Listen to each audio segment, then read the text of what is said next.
एक बार फिर से नमस्कार। चैनल पर बने सभी दर्शक बंधु हों, मेंबर हों, सभी का नमस्कार। आज मैं फिर एक अपनी दूसरी कहानी लेकर के आप लोगों के बीच आया हूं। आज की कहानी भी एक धार्मिक है, जो अपनी रीति रिवाज के अनुसार जुड़ी हुई है।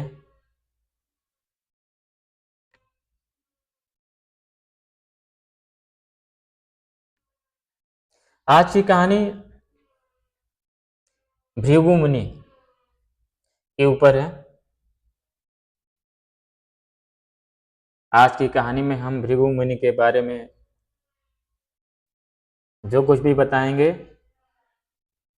आप लोग उसको ध्यानपूर्वक सुनेंगे। सुन करके पूरी कहानी को रिपीट करेंगे और पहले के भांति उसमें से जो भी प्रश्न पूछे जा रहे हैं उसका जवाब आप हमें पहुंचाएंगे।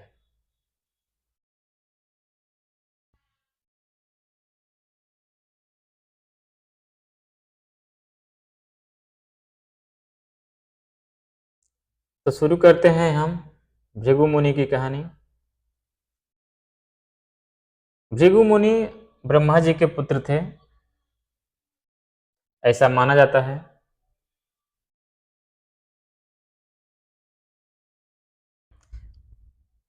ब्रह्मा जी के बहुत सारे पुत्र थे, जिसमें से एक भृगु मुनि भी थे।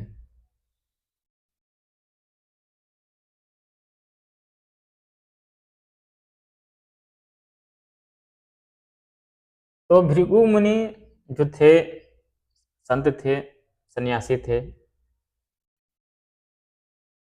न संत थे, न सन्यासी थे, महर्षि थे।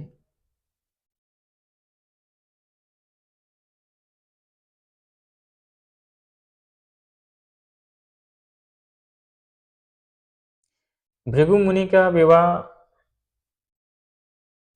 ख्याति नामक कन्या से हुई थी, जिनके पिता प्रजापति दक्ष थे।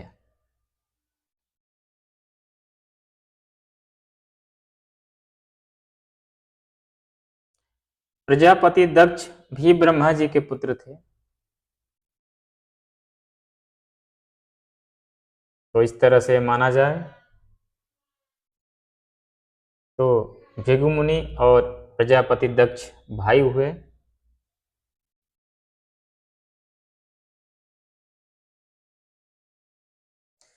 यानी कि भृगु मुनि जो थे, अपनी भतीजी से विवाह किए थे, क्योंकि ख्याति जो थी प्रजापति दक्ष की पुत्री थी, कन्या थी।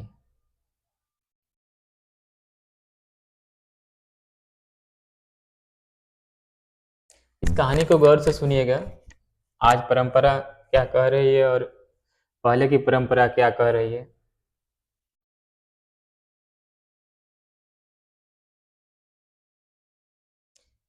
भृगु मुनि के कई पुत्र हुए।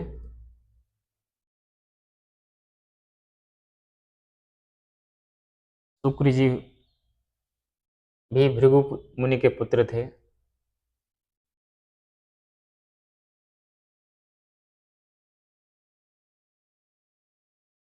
धाता विधाता दो पुत्र अलग भी माने जाते हैं। एक पुत्र का नाम धाता था, दूसरे पुत्र का नाम विधाता।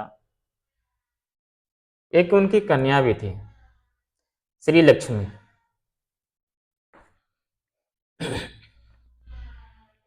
श्री लक्ष्मी, जिसको आज हम लक्ष्मी माता के नाम से जानते हैं, जिनका विवाह भगवान विष्णु से हुआ था।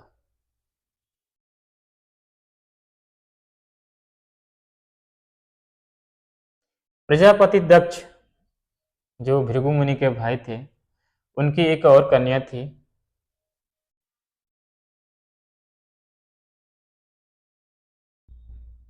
सती। जिनका विवाह शिव शंकर जी से हुआ था। इस तरह से देखा जाए तो भृगु मुनि श्री विष्णु जी के ससुर लगते हैं। दूसरी तरफ देखा जाए तो शिव शंकर जी उनके साढ़ू के रूप में लगते हैं।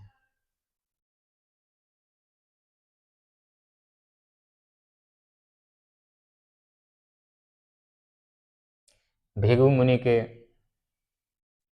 दूसरे पुत्र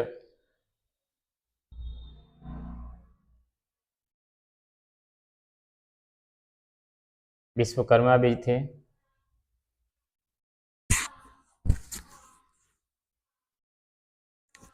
भृगु मुनि के एक और भाई थे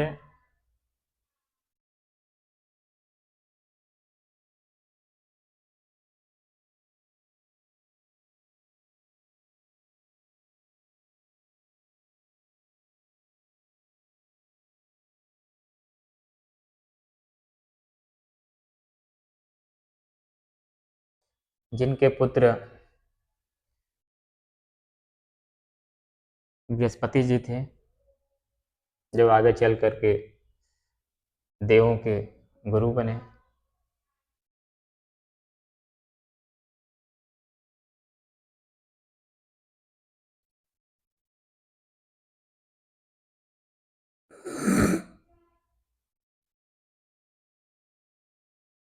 भृगु मुनि की कहानी तो बहुत लंबी है, लेकिन हम प्रयास करेंगे कि सभी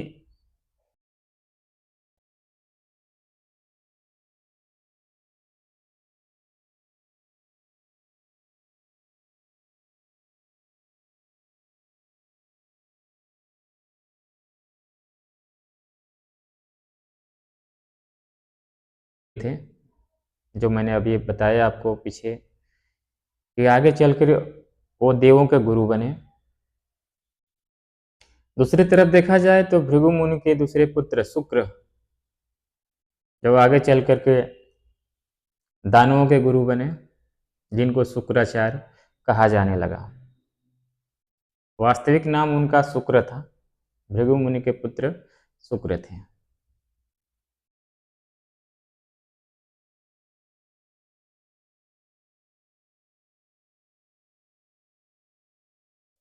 भृगु मुनि की जो पत्नी थी ख्याति,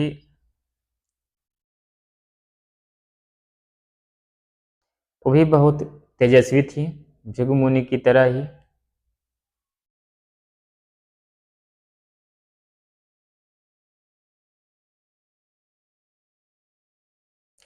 भृगु मुनि ने बहुतों को श्राप दिया है अपने देवता गणों में।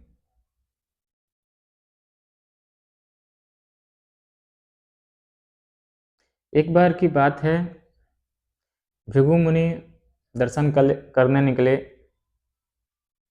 मिलने निकले विष्णु जी के यहाँ।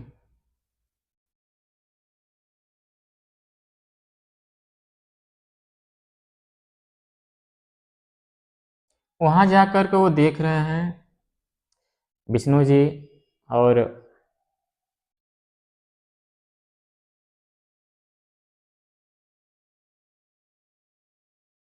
श्री लक्ष्मी जो हैं एक दूसरे में ही लीन है, आपस में बातें करने में लीन है। भृगु मुनि कई बार आवाज दिए, लेकिन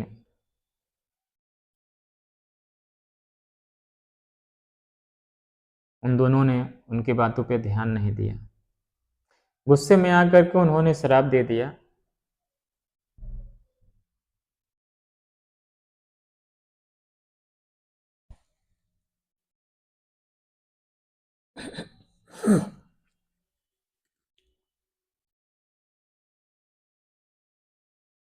भृगु मुनि की उपस्थिति का ध्यान नहीं दिए। भगवान विष्णु और लक्ष्मी जी बातचीत में इतना व्यस्त थे, उनको पता नहीं चला कि कितनी दूर से यात्रा करके भृगु जी उनके दर्शन उनसे मिलने के लिए आए हुए हैं। उनके दर्शन हेतु गुस्से में आकर के भृगु जी उनको लात मारते हैं और श्राप देते हैं कि आपको किसी की पीड़ा का एहसास नहीं है, आप धरती पर बार बार जन्म लेंगे और अनेक तरह के पीड़ा से गुजरेंगे।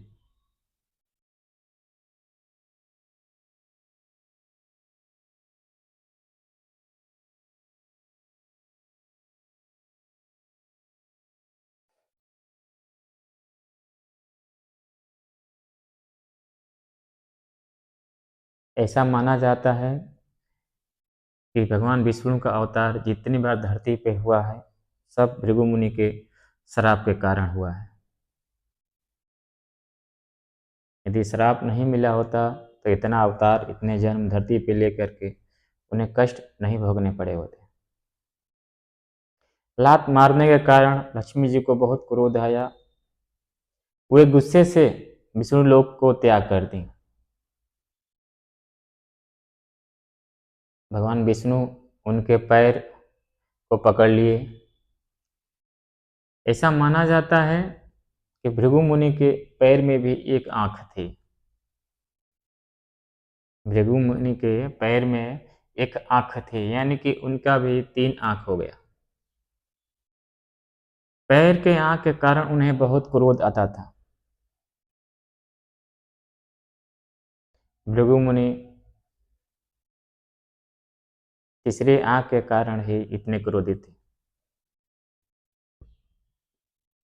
भगवान विष्णु उनका पैर दबाते दबाते उनकी आंख को दबा दिए पैर के अंदर।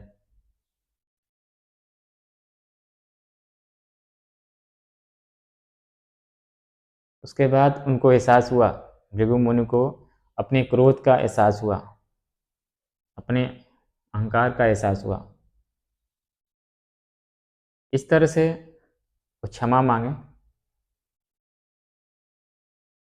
कि भूलवश ये सब उन्होंने कह दिया, अहंकार बस कह दिया, अज्ञानता बस सारा श्राप दे दिया और बहुत पछतावा हुआ। इस तरह से देखा जाए तो उनके अहंकार का नष्ट करने के लिए ही ऐसा क्रियाकलाप भगवान विष्णु और लक्ष्मी जी किए थे, जिससे इनका अहंकार दूर हो जाए। इसके पहले वो ब्रह्मा जी के पास भी गए थे। भृगु मुनि ब्रह्मा जी के पास भी गए थे।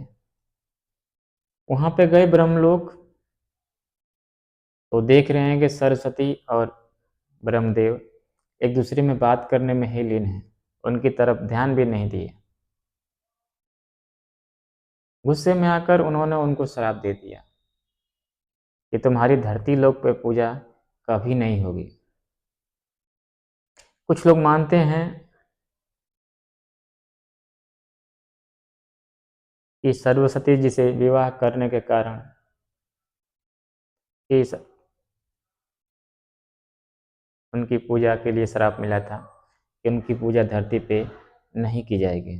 लेकिन यहाँ देखने को मिल रहा है, सुनने को मिल रहा है कि भृगु मुनि के श्राप के कारण धरती पे उनकी पूजा नहीं की जाती। आगे चलते हैं हम। वहां से चलने के बाद वो शिवलोक गए, कैलाश पर गए। कैलाश पर जाने के बाद जब वो आगे बढ़े उनके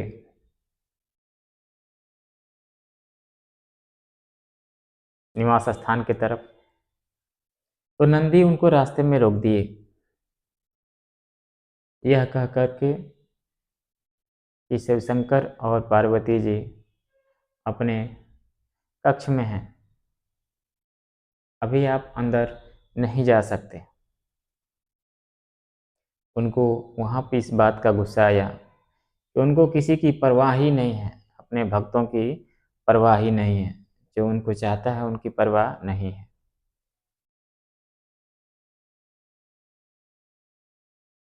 तो वहाँ पे उन्होंने श्राप दे दिया उनको कि आपकी पूजा धरती पे पाषाण के रूप में होगी।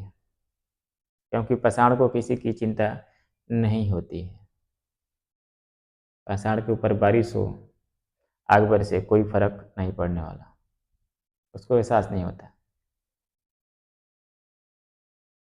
इस तरह से वहाँ उनको श्राप मिला कि धरती पे उनकी पूजा पाषाण के रूप में होगा।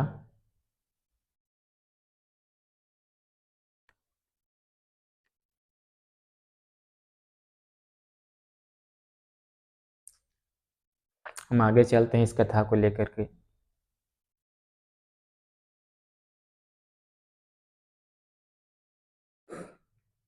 इस तरह से भृगु मुनि के बहुत सारी कहानियां हैं। भृगु मुनि की जो पत्नी थी उनकी तरह भी तेजस्वी थी। एक बार की बात है, देवों और दानवों में युद्ध हुआ था।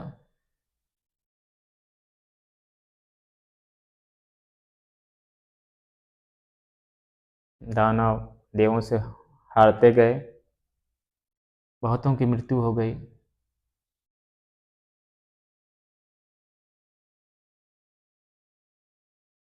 ख्याति दानवों की गुरु माता होने के कारण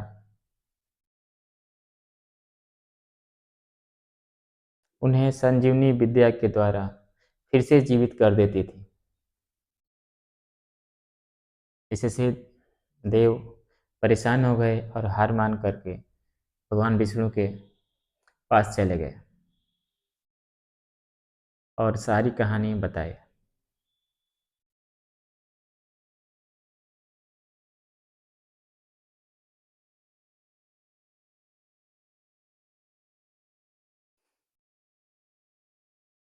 भगवान विष्णु को क्रोध आया कि गलत का पक्ष ले रहे हैं ये लोग,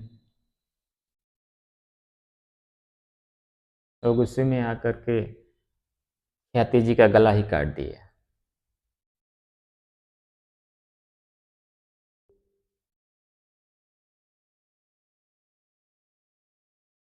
भृगु मुनि की इस बात की जानकारी हुई जब वो आश्रम आए। यहाँ पे इस कहानी का मतलब ये दिखाया गया है कि भृगु मुनि ने यहाँ पे भी श्राप दिया विष्णु भगवान को कि आप धरती पे जन्म लेंगे, आपका विवाह होगा, आप भी स्त्री की पीड़ा में बहुत दिनों तक भटकेंगे।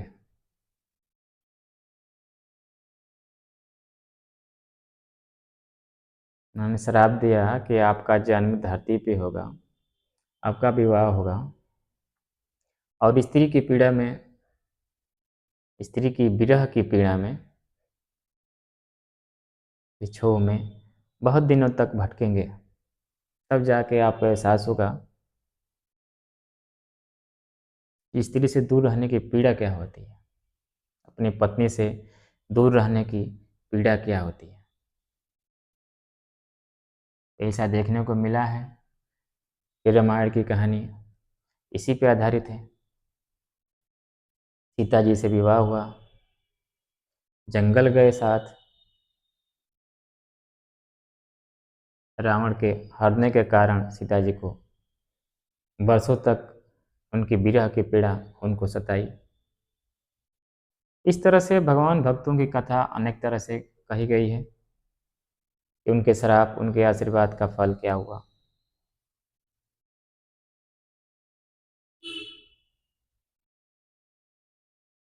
भृगु मुनि अपने तप के बल पे ख्याति को फिर से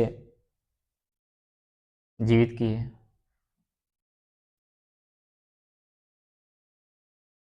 और वहाँ से आश्रम छोड़ के कहीं और चले गए।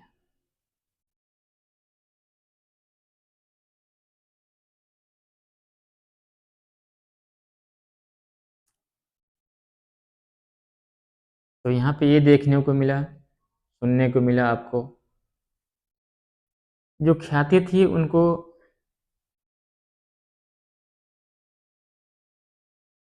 संजीवनी विद्या के बारे में ज्ञान था। शास्त्रों में ये भी कहा जा रहा है कि भृगु मुनि ने ही संजीवनी विद्या की खोज की थी। तो सबसे पहले संजीवनी विद्या की ज्ञाता भृगु मुनि थे, जिससे उनको पत्नी को ज्ञान हुआ। आगे चल के उनके पुत्र शुक्र को इस विद्या का ज्ञान हुआ था। इसी कथा में ये भी बताया गया है,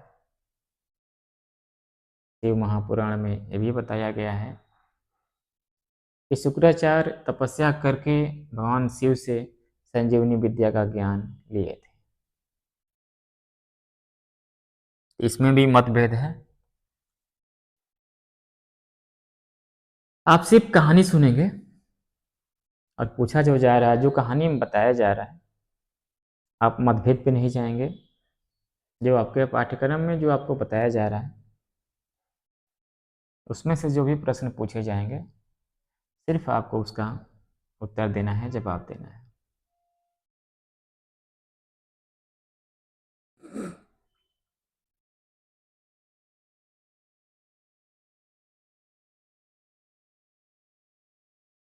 भृगु मुनि के वंश को भार्गव कहा गया है। भृगु मुनि के वंश को भार्गव कहा गया है।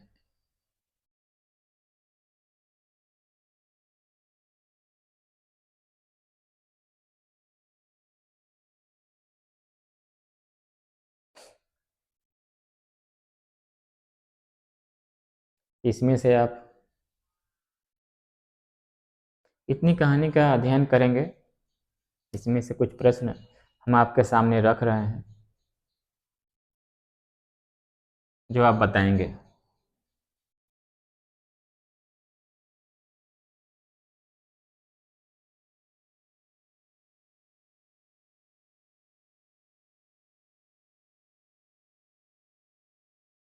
भृगु मुनि और भगवान शिव के बीच क्या संबंध था?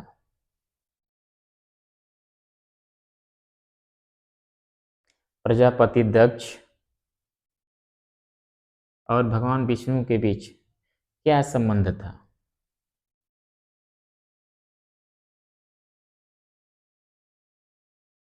भृगु मुनि के पत्नी का नाम क्या था?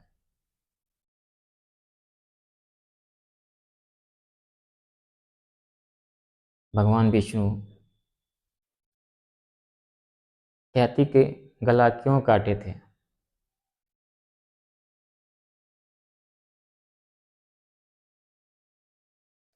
ख्याति और माता लक्ष्मी के बीच क्या संबंध था?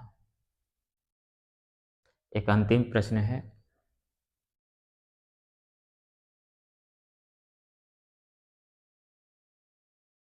भगवान शिव और भगवान विष्णु के बीच इस कथा के अनुसार क्या संबंध है?